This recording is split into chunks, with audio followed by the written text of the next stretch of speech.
Louange et remerciements soient rendus à notre Seigneur de ce qu'il a fait briller sa lumière sur nous en ces jours et de ce qu'il nous a éclairés par son bon Saint-Esprit et de ce qu'il nous a conduits ou introduits dans sa parole. Nous sommes très reconnaissants de pouvoir être ici à nouveau pour adorer et pour lire sa parole, écouter ensemble sa parole pour recevoir ce qu'il a à nous dire. Avant de prier, j'aimerais lire une parole de Deutéronome chapitre 4. Ici, Moïse s'adresse au peuple de Dieu, ou pour bien le dire, Dieu s'adresse à son peuple par Moïse. Et il est dit au verset 1 Deutéronome 4, « Maintenant, Israël, écoute les lois et les ordonnances que je veux vous enseigner, afin que vous viviez et que vous entriez en possession du pays que vous donne le Seigneur, le Dieu de vos pères. » Verset 2. Vous n'ajouterez rien au commandement que je vous prescris. Vous n'en retrancherez rien afin d'observer les commandements du Seigneur votre Dieu, tels que je vous les prescris. Verset 3. Vous avez vu de vos propres yeux ce que le Seigneur a fait à cause de Baal-Péor, car tous les hommes qui étaient allés à la suite de Baal-Péor, le Seigneur, ton Dieu, les a détruits du milieu de toi. Verset 4, tandis que vous, qui avez ou qui êtes restés attachés au Seigneur, votre Dieu, vous êtes aujourd'hui encore en vie. Verset 5, rappelez-vous que je vous ai enseigné les lois et les commandements comme le Seigneur, mon Dieu, me l'a ordonné, afin que vous les mettiez en pratique dans le pays dont vous allez prendre possession. Verset 6. Vous les observerez et les mettrez en pratique, car c'est en cela que sera votre sagesse et votre intelligence, selon le jugement des autres peuples qui entendront parler de toutes ces lois et qui diront véritablement, cette grande nation est un peuple sage et intelligent. Verset 4, verset 7. Car où y aurait-il un autre grand peuple qui aurait une divinité qui lui serait si proche que le Seigneur notre Dieu l'est de nous, chaque fois que nous l'invoquons. Verset 8. Et où y aurait-il un autre grand peuple qui aurait des lois et des ordonnances aussi justes que toutes ces lois que je vous présente aujourd'hui. Verset 9.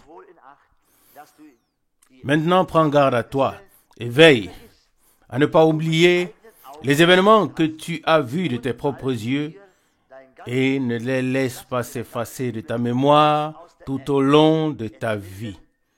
Non, enseigne-les à tes enfants et aux enfants de tes enfants. Verset 10. Souviens-toi en particulier du jour où tu te tenais devant le Seigneur ton Dieu à Horeb, lorsque le Seigneur me donna cet ordre. Rassemble-moi le peuple. Je veux leur faire entendre mes paroles afin qu'ils apprennent à me craindre tant qu'ils vivront sur la terre et qu'ils l'enseignent aussi à leurs enfants. Verset 11. Vous vous approchâtes et vous vous tîntes au pied de la montagne tandis que la montagne était embrasée jusqu'au plus profond du ciel, entourée des ténèbres, des nuages et d'un temps orageux. Verset 12. Le Seigneur vous parla alors du milieu du feu. Vous entendîtes le son de ses paroles, mais seulement le son, vous n'avez vu aucune forme. Verset 13. Il vous annonça son alliance qu'il vous ordonna d'observer, les 10 commandements qu'il écrivit ensuite sur 2 tables de pierre. Verset 14. Mais à moi, le Seigneur m'a ordonné en ce temps-là de vous enseigner des lois et des commandements que vous devrez observer dans le pays dont vous allez prendre possession. Verset 15. Or, puisque vous avez vu puisque vous n'avez vu aucune forme de lui le jour où le Seigneur vous a parlé au milieu du feu à Horeb, veillez donc à ne pas pécher en vous faisant une image taillée, une représentation de quelques idoles, une image taillée à la ressemblance d'un être humain ou homme ou femme. Verset 17, une image taillée à la ressemblance d'un quadrupède qui marche sur la terre, une image taillée à la ressemblance d'un oiseau qui vole dans les cieux, une image, une représentation de tout animal rampant sur le sol, une représentation de tout poisson vivant dans l'eau, sous la terre. Verset 19. Même si tu lèves les yeux vers le ciel, si tu regardes la lune et les étoiles, si tu regardes le soleil, la lune et les étoiles, toute l'armée céleste ne te laisse pas séduire au point de te prosterner devant eux et de les servir, car le Seigneur, ton Dieu, les a ordonnés ou bien les a donnés en partage à tous les peuples qui sont sous les cieux pour qu'ils les adorent. Verset 20. Mais vous, le Seigneur vous a pris et vous a fait sortir d'Égypte, de la fournaise de feu, pour que vous soyez son peuple comme vous l'êtes aujourd'hui. Verset 21. Mais à cause de vous, le Seigneur s'est irrité contre moi et il a juré que je ne passerai point le Jourdain et que je n'entrerai pas dans le beau pays que le Seigneur ton Dieu te donne en héritage. Verset 22. Mais je mourrai dans ce pays sans passer le Jourdain, tandis que vous allez le traverser pour posséder ce beau pays. Verset 23. Prenez donc garde à ne pas oublier l'alliance que le Seigneur, votre Dieu, a conclue avec vous, et ne vous faites pas une image taillée, une représentation de quoi que ce soit que le Seigneur, ton Dieu, t'a interdit. Car, verset 24, le Seigneur, ton Dieu, est un feu dévorant, un Dieu jaloux. Jusqu'ici, cette précieuse et sainte parole de Dieu. Nous savons tous que Dieu a parlé à son peuple d'Israël d'une manière puissante. Il a fait sortir du pays d'Égypte d'une main puissante. Et il leur a ensuite donné son serviteur et prophète et leur a enseigné tout ce qu'il voulait leur enseigner. Je crois que c'est un parallèle avec notre temps et avec notre époque. Nous aussi, nous avons été appelés à sortir de toute église, de toute dénomination. Et peu importe où nous étions, et il a fait de nous son peuple. Nous lui appartenons et je pense que cela est la même chose pour nous, que nous voulons toujours considérer la parole de Dieu, ce que Dieu a donné à son peuple, à ses élus en nos jours. Nous voyons qu'en cette époque-là, c'était Moïse qui devait tout communiquer au peuple. Et dans cette époque, Dieu avait son serviteur et prophète et son messager. Et nous sommes si reconnaissants de pouvoir prêter attention à toutes ces choses et que Dieu nous accorde la grâce de ne pas prendre cela à la légère, mais que nous puissions prendre tout cela à cœur. Prendre à cœur ce que Dieu a dit dans notre temps. Nous voyons que c'était important à l'époque que Moïse, nous voyons que c'était important, oui, ce que Moïse avait à dire. Verset 23, prenez garde à ne pas oublier l'alliance que le Seigneur votre Dieu a conclue avec vous. Et nous ne voulons pas que cela arrive, bien aimé, car il a aussi conclu une alliance avec nous dans notre époque. Et nous ne voulons pas oublier ce que Dieu a fait pour nous, chers frères et sœurs. Et nous voulons dire à nos enfants et à tous ceux que nous pouvons atteindre ce que Dieu a fait, même dans nos jours. Et c'est ce qu'il fait encore, car il est encore à l'œuvre. Et nous sommes si heureux et si reconnaissants.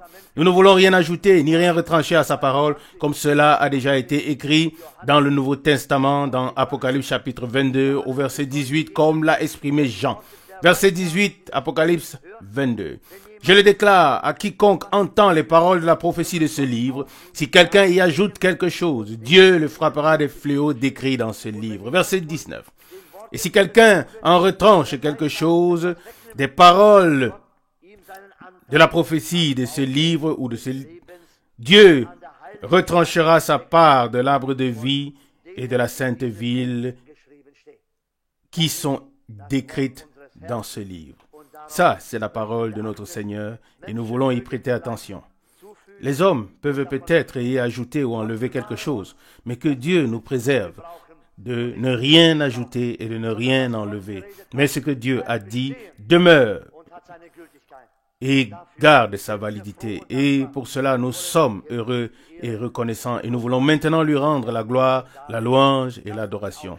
Levons-nous pour cela et prions ensemble pour sa bénédiction. Dieu fidèle, nous te remercions du fond de notre cœur de ce que ce soir encore, nous pouvons être ici. Nous sommes encore dans le temps de la grâce. Tu nous as portés jusqu'à cette heure comme sur des ailes d'aigle. Seigneur, nous nous souvenons de l'alliance que tu as conclue avec nous. Seigneur, à quoi cela nous servirait-il de ne voir que ce qui s'est passé autrefois, de ne pas voir ce qui se passe dans nos jours, ô Seigneur. Fais-nous grâce, ô Seigneur, pour que nous ne puissions nous accrocher à tes paroles, à ce que tu as dit, Seigneur, et que nous ne puissions rien ajouter ni rien retrancher, mais que nous laissions chaque chose telle qu'elle est, car ce que tu as dit est juste et vrai. Alléluia. Nous te donnons gloire et nous te prions, Seigneur, de nous ôter, doter de nous ce soir tout ce qui peut déranger, tout ce qui peut entraver, tout ce qui peut faire obstacle à ton esprit dans ma vie et dans nos vies à tous, Seigneur. Ô Seigneur, ôte tout, afin que nous puissions, en ouvrant librement la bouche, louer ton nom et t'offrir l'honneur et la louange. Car tu mérites d'être loué, honoré, adoré, Seigneur. Reçois l'honneur, accepte la louange, Seigneur. Alléluia. Bénis ton peuple tout entier, tes enfants en tout lieu, y compris ceux qui ne peuvent pas être ici ce soir. Fais grâce, ô Dieu, et aide-nous tous. Et nous te prions, Dieu fidèle, de continuer à nous parler par ta sainte et précieuse parole. Bénis ton serviteur, notre frère, ô Dieu, et fais grâce et donne la force pour parler et pour écouter, ô Seigneur. Nous voulons, Seigneur, ouvrir nos cœurs et recevoir ta parole et être reconnaissants. Adoration à ton glorieux nom de Jésus. Amen. Amen. Nous nous asseyons. Louange et remerciement soient rendus au Seigneur pour le grand privilège que nous pouvons avoir d'être ici. J'espère que c'est pour nous tous un grand privilège. Louange et remerciement soient rendus à notre Dieu. C'est le plus beau temps de notre vie lorsque nous pouvons être sous la proclamation de la parole de Dieu. Si un croyant se sent mieux quelque part ailleurs que lors d'un service divin, alors il doit se laisser dire qu'il n'est pas encore croyant. C'est comme ça. La plus grande fête sur la terre, quoi que nous voyions, quoi que nous entendions ou quoi que nous fassions, la plus grande fête sur terre n'est pas à comparer avec les moments passés dans la présence de Dieu. C'est simplement ainsi. Et particulièrement quand on voyage, comme je l'ai fait dans l'Allemagne, l'Autriche ou l'Italie, ou dans la Suisse, on voit beaucoup de choses. On voit des paysages magnifiques. Un compositeur de cantiques chante et dit même, qui exprime que le monde est beau et grand, mais pourtant un désir ardent, me tire loin de la terre. C'est comme ça. L'attraction vers le haut est là. Je vous souhaite tous la bienvenue. Beaucoup reviennent des vacances. Certains travaillent le soir D'autres sont ici, d'autres ne peuvent pas être ici. En tout cas, nous sommes heureux d'être ici pour rendre grâce à Dieu ensemble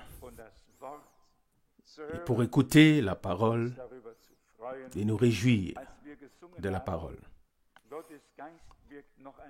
Quand nous avons chanté, l'Esprit de Dieu agit encore une fois, alors je me suis dit, c'est vrai. Et quand nous avons chanté, l'Esprit de Dieu agit maintenant en moi. Alors là, mon cœur s'est mis à battre plus fort. J'ai alors dû me demander, Seigneur, est-ce que c'est vraiment le cas à cet instant, maintenant? Et je vous le dis, si ce n'est pas vrai, à un moment donné, ça peut être vrai à l'instant d'après. Nous le chantons avec foi et nous le chantons malgré le diable. Même si ce n'est pas le cas pour le moment, ce sera le cas parce que Dieu l'a dit. Parfois, la foi fait des choses et agit de manière contraire à la raison. Il y a toutes sortes d'inconforts et soudain, on chante un refrain qui dit « Je me sens bien, je me sens bien ». Et tout s'écroule autour de nous. Et d'une certaine manière, on devient silencieux dans la présence de Dieu. Il semble que l'on puisse se mettre dans la grotte comme Élie ou Moïse et regarder comment la tempête passe, comment elle détruit toute chose. Et on reste malgré tout en sécurité dans la confiance au Dieu vivant. Cela ne veut pas dire qu'il n'y aura pas de tempêtes. Les tempêtes viendront. Mais à ceux qui font confiance à Dieu, Dieu dit, mets-toi là, dans cette grotte. Et nous sommes alors en sécurité. Alors nous voyons le Seigneur. Oui, passer dans sa gloire. J'ai ici une lettre de notre bien-aimée sœur, que nous connaissons tous pour la plupart. Oui, à l'époque, elle a déménagé d'ici, mais vous pouvez lire la lettre du désespoir. Dans certaines circonstances et sous certaines influences, des gens ont pris des décisions qu'ils regrettent tellement et avec lesquels ils ne peuvent plus vraiment gérer les choses. Si cette femme était reprise dans la gloire à un âge aussi avancé, elle créerait encore de désespoir sur son lit de malade ou sur son lit de mort. Et nous voulons vraiment prendre cela à cœur et prier sincèrement pour tous ceux qui ont été emportés, qui ont été sous une mauvaise influence. Et la mauvaise influence se reconnaît au fait que la haine et tout ce qui en découle se manifeste. Là où Dieu est, à cet endroit, il y a l'amour, la paix, le pardon, le salut et la bénédiction. Là, les choses ne peuvent pas être mélangées ou confondues. Ce n'est pas ce que l'on explique, mais la chose elle-même qui se révèle, rend témoignage de ce qu'elle est. Amen. Et une personne qui est née de Dieu, qui a fait l'expérience de Dieu, doit avoir la nature de Jésus. Amen. La nouvelle naissance doit apporter la vie nouvelle, divine, dans notre âme. Si ce n'est pas le cas, alors nous nous trompons nous-mêmes. Et nous savons tous quelle haine et tout ce qui a été révélé, de sorte qu'aujourd'hui encore,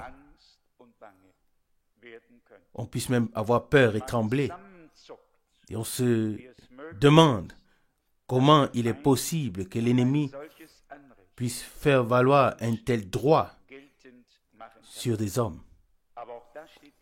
Mais ça aussi est écrit. Si un croyant s'égare, alors ce sera 7 fois pire.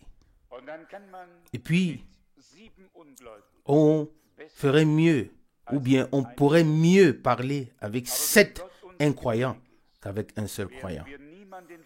Mais si Dieu nous fait grâce, nous ne jugerons personne.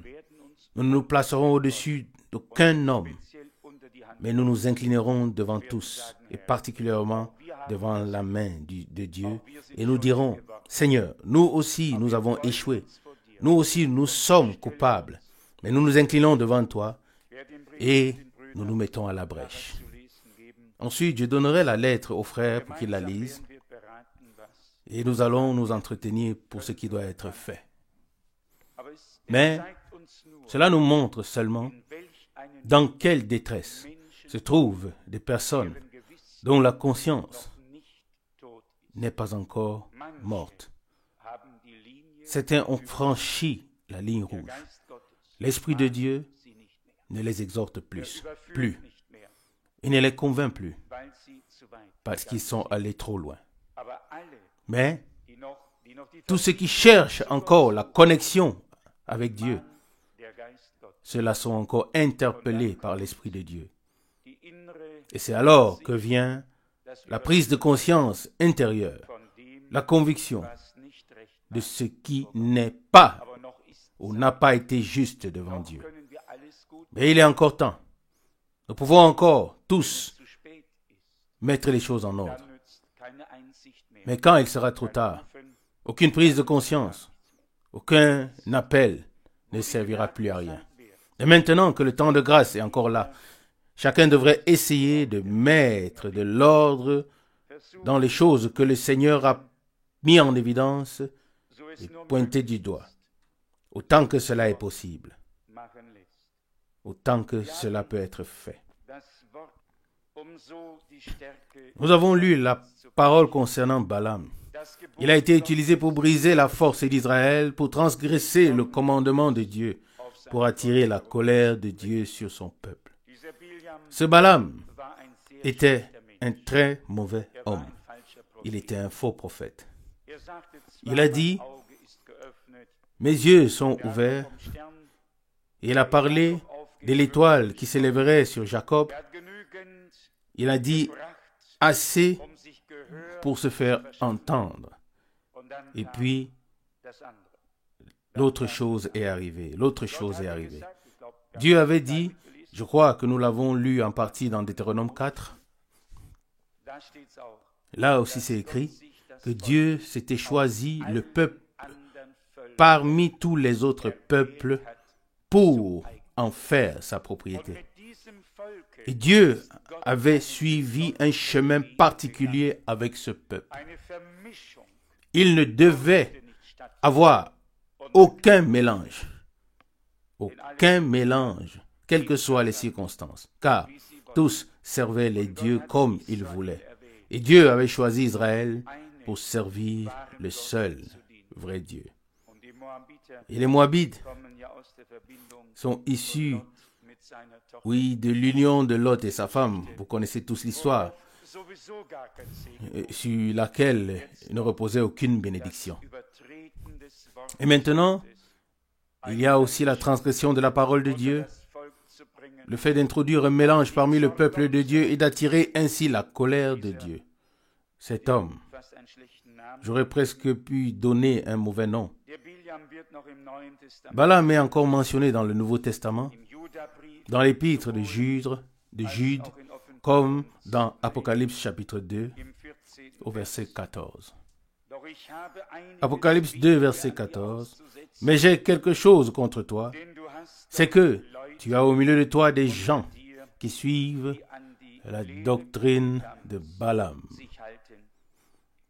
Balaam qui a enseigné à Balak à inciter les Israélites au mal, à manger de la viande sacrifiée aux idoles et à se livrer à l'impudicité.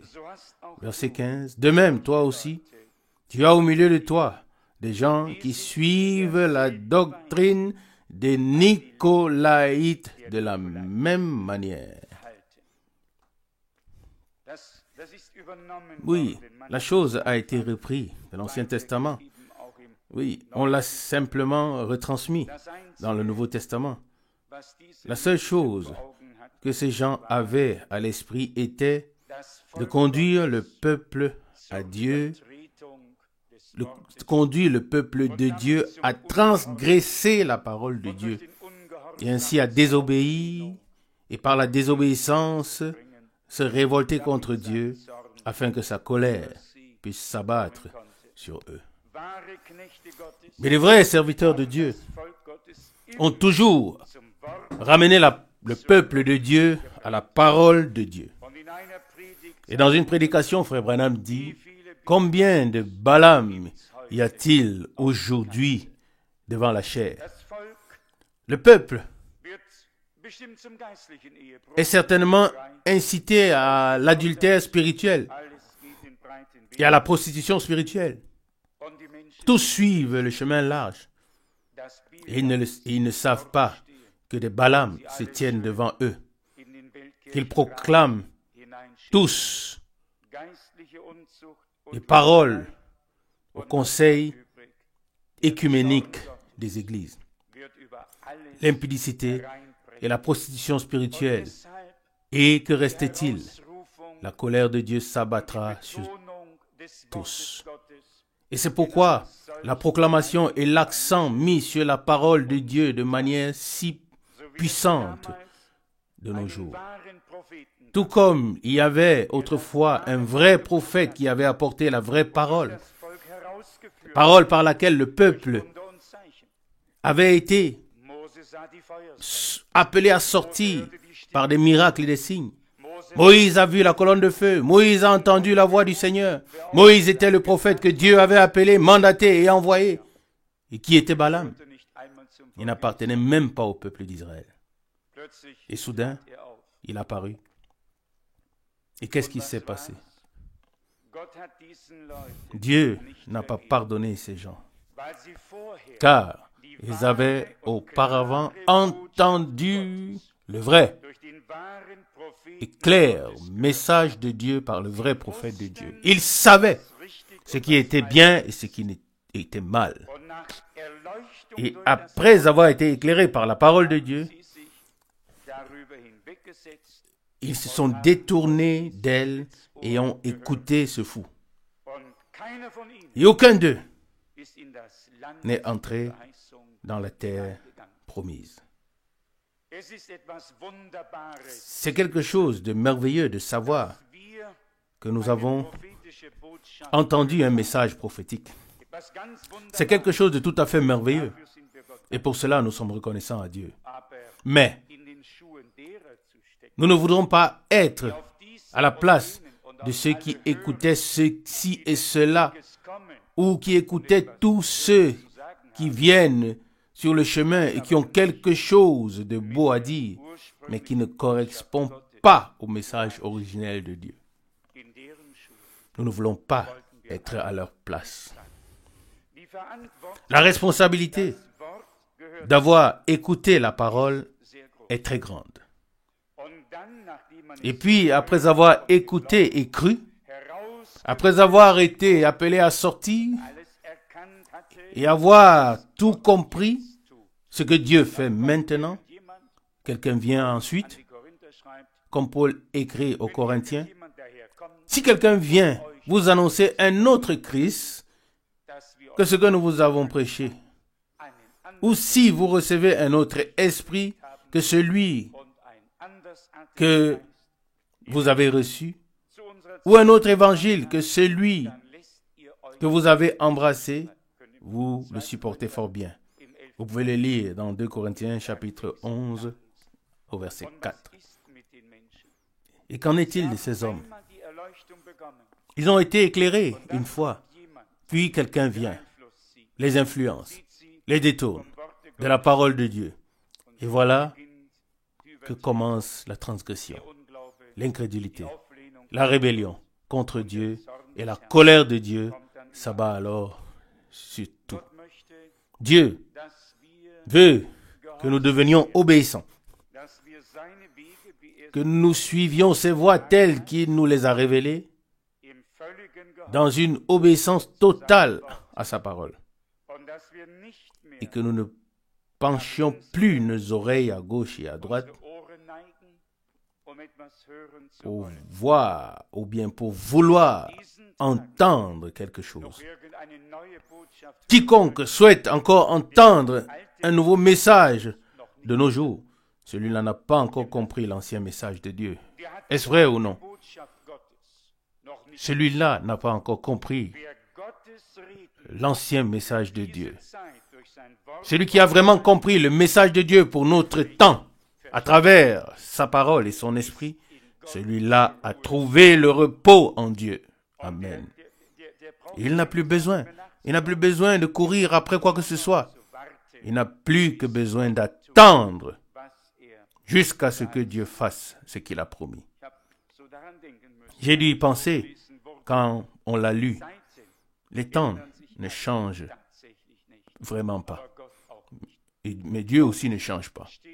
Dieu reste fidèle, fidèle à sa parole et à ceux qui croient de tout cœur en sa parole et qui le servent. Ceux qui sont prêts à prendre tout sur eux, mais qui ne trahissent en aucun cas la parole. Et nous aimerons tous faire partie de ce genre de personnes, par grâce. Il sera nécessaire de faire confiance au Seigneur, mais de s'en tenir à sa parole et de ne se laisser influencer par aucun autre esprit. Qu'avons-nous entendu au cours de toutes les années passées? Ou qu'entendons-nous même aujourd'hui? Combien de messages sont apparus? Combien d'hommes sont venus avec des révélations particulières? Et qu'est-ce que c'était? Qu'est-ce que c'était? Des bulles de savon. Eux-mêmes n'étaient que des bulles de savon. Ce n'était rien. Ce que nous voulons, c'est la parole sainte, infaillible et éternelle de Dieu. Pas de mélange, mais la mise à part. Car c'est en cela que Dieu nous a destinés. Être mis à part, comme Israël avait été mis à part de tous les autres peuples. Oui, de même qu'Israël a été mis à part parmi tous les autres peuples et que Dieu en a fait son peuple qui lui appartient. De même, l'Église épouse a été sortie de toutes les dénominations. Elle a été mise à part. Non pas pour se mélanger à nouveau, mais pour rester à part. Car c'est ce que signifie le mot consacré, sanctifié. Comme le frère Branham l'a aussi dit, mis à part pour le service, prêt à être à la disposition de Dieu. Ça, c'est une véritable consécration devant la face de Dieu. Mis à part, consacré, être disposé à servir le Seigneur, ou bien être à la disposition du Seigneur pour le servir. Oui, et ça peut commencer chez soi, à la maison. Pas forcément pour un grand service mondial. Ça peut être parmi nous, avec nous. Chacun là où il est, là où il peut servir Dieu. C'est ce que je souhaite. C'est ce que je nous souhaite à tous. Que nous veillions bien à ce qu'il n'y ait pas de mélange. Que nous conservions la parole de Dieu pure et sainte et que nous ne laissions pas influencer par quelqu'un, ni à droite ni à gauche, mais que nous poursuivions notre chemin avec Dieu, par grâce, jusqu'à la fin. Que Dieu nous bénisse tous. Amen. Nous sommes reconnaissants à Dieu pour toutes les paroles d'encouragement et nous nous réjouissons de ce que le Seigneur est encore à l'œuvre et qu'il fait encore tout ce qu'il veut faire. Nous nous réjouissons de voir que des gens peuvent encore venir à la foi, qu'ils acceptent encore le salut de Dieu en nos jours. N'est-ce pas là une joie particulière? Une âme vaut plus que le monde entier aux yeux de Dieu. Peut-être aux yeux des hommes, ce n'est pas le cas. Oui, peut-être que ça semble insignifiant pour les hommes, mais aux yeux de Dieu, c'est quelque chose de très particulier parce qu'il nous a tous aimés. Toi et moi, oui, il nous a aimés. Et pour cela, nous lui sommes très reconnaissants. Reconnaissants de ce qu'il est encore à l'œuvre. Nous sommes reconnaissants pour chaque parole, pour chaque témoignage que nous pouvons entendre. Et c'est ainsi que ce soir, nous voulons, oui, comme nous sommes venus ce soir pour l'adorer, nous voulons élever son nom, nous voulons lui rendre gloire et le louer. Si nous ne le faisons pas, frères et sœurs, qui le fera? Nous sommes son peuple, le troupeau que sa main conduit. Il a fait de nous son peuple. Il nous a parlé comme il a parlé à son peuple en ces jours-là. Frères et sœurs, il n'y a pas de différence. Oui, cela devait entrer dans la terre promise. Et nous aussi, il nous a été promis d'y entrer. Et c'est pourquoi il n'y a aucune différence. Et nous aimerons, comme mon frère l'a dit, nous voulons écouter seulement la parole de Dieu. La parole des hommes passera et ces enseignements particuliers et ces personnes particulières qui pensent apporter quelque chose de spécial, ils peuvent l'apporter où ils veulent. Mais au peuple de Dieu, on ne peut apporter que ce que Dieu a dit. Et c'est ça le plus important. Et c'est pourquoi nous ne voulons pas oublier, comme je l'ai déjà dit, ces prédications, cette nourriture qui nous a été donnée dans ces derniers temps, afin que nous puissions traverser ce désert grâce à la force que nous donne cette nourriture. Et que nous nous souvenions de ce que Dieu a fait en nos jours, ou qu'il fait dans nos jours, et de ce qu'il a fait.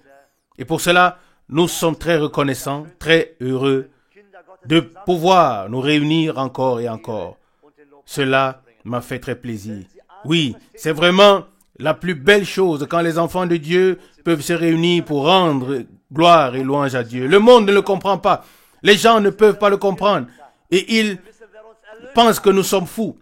Mais nous savons en qui nous croyons. Nous savons qui nous a aimés. Nous savons qui nous a rachetés. Nous savons où nous serons. C'est cela, la certitude. Oui, cette certitude nous a été donnée par lui, non pas par un homme qui doit la reprendre, mais par le Seigneur. Nous venons de le lire dans la prédication. Les médecins et les grands peuvent dire beaucoup de choses. Ils peuvent dire, tu n'as aucun enfant, mais Dieu dit, tu auras encore un enfant. Alors l'enfant viendra. C'est la chose. C'est ainsi, frères et sœurs, nous sommes reconnaissants. Alors ce soir, adorons tous de tout notre cœur. Levons-nous pour cela. Père Céleste, nous te remercions encore ensemble pour ta parole précieuse et sainte que nous avons pu entendre ce soir, par laquelle tu nous as parlé. Fais-nous grâce à tous, ô Seigneur, que nous puissions trembler, Seigneur, en entendant ta parole, ô Dieu, afin que nous prenions à compte ce que toi, tu as dit à ton peuple au travers les âges. Mais ce que tu as aussi dit pour notre époque, oui, que ces choses qui sont spéciales au Seigneur. Nous te remercions pour l'alliance que tu as conclue avec ton peuple. Que cette alliance demeure pour l'éternité, Seigneur. Aide-nous, ô Seigneur, aie pitié de nous. Fais-nous grâce afin que nous puissions nous humilier, afin que nous nous soumettions à ta parole en toutes choses. Seigneur, quelle grâce! Lorsque les hommes reconnaissent ce qu'ils ont à faire selon les Écritures, ô Seigneur. Loué sois-tu, Seigneur, tu es le même. Nous te remercions d'avoir sauvé, de ce que tu as béni et de ce que tu es encore à l'œuvre. Ô Dieu, adoration à ton merveilleux et saint nom de Jésus. Et nous te confions tout particulièrement ceux qui sont dans la détresse et qui sont tourmentés par l'ennemi. Ô Seigneur, tu peux les délivrer, tu peux les délivrer, tu as le pouvoir, la puissance, Seigneur. Tu peux leur donner un nouveau courage afin qu'ils n'abandonnent pas, mais qu'ils lèvent les yeux vers toi, ô Seigneur. Fais grâce à tous, ô Seigneur. Tu connais chaque cœur et tu sais toutes choses. Même ceux-là qui ont été séduits par l'ennemi. Seigneur, tu peux les ramener au troupeau, ô Seigneur, et tu peux les bénir de la richesse de ta grâce.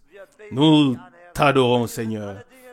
Et avec toi, toutes choses sont possibles, Seigneur. C'est pourquoi nous louons et glorifions ton glorieux nom. Reçois l'honneur, la louange et l'adoration dans le nom de Jésus. Amen. Amen.